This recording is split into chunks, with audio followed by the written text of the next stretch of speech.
కాంగ్రెస్ బీఆర్ఎస్లపై కేంద్ర మంత్రి బండి సంజయ్ సెటైర్లు వేశారు. డ్రామాలు చూస్తే బిగ్ బాస్ షోను తలపిస్తోందని కేంద్ర మంత్రి బండి సంజయ్ అన్నారు.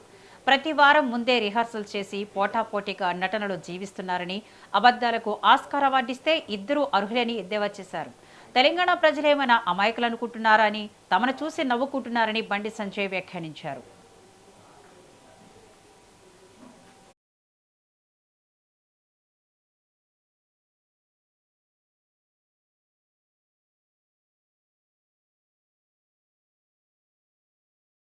తెలంగాణ రాష్ట్రంలో ప్రస్తుతం జరుగుతున్నటువంటి కాంగ్రెస్ బీఆర్ఎస్ పార్టీ నాయకులు ఆడుతున్న నాటకాలను చూసి తెలంగాణ ప్రజలు బిగ్ బాస్ షోను గుర్తు చేసుకుంటున్నారు.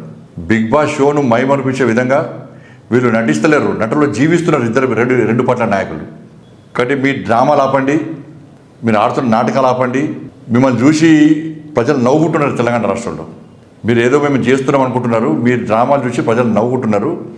మీకు దమ్ము, ధైర్యము, నిజాయితీ, నిబద్ధత ఉంటే భారతీయ జనతా పార్టీ ముందుకు వస్తుంది. రామచంద్రరావుతో మాడతాం, వారి అనుమతితో మేమే వేదిక ఏర్పాటు చేస్తాం. బీఆర్ఎస్ పార్టీ నుంచి ఇద్దరు నాయకులు, కాంగ్రెస్ పార్టీ నుంచి ఇద్దరు నాయకులు రండి, ఆ వేదికకు రండి. మీరు వాళ్ళ గురించి, వాళ్ళు మీ గురించి చెప్పుకోండి. మీ ఇద్దరి గురించి మేం చెప్తాం. ప్రజలకు వాస్తవాలు తెలవాలి, ఎవరు ఏం చేసిండ్రో అనే వాస్తవాలు తెలవాలంటే మీకు నిజాయితీ, నిబద్ధత ఉంటే మేము పెట్టే వేదికకు రావాల్సిందిగా నేను రెండు పార్టీల నాయకులను కోరుతున్నా.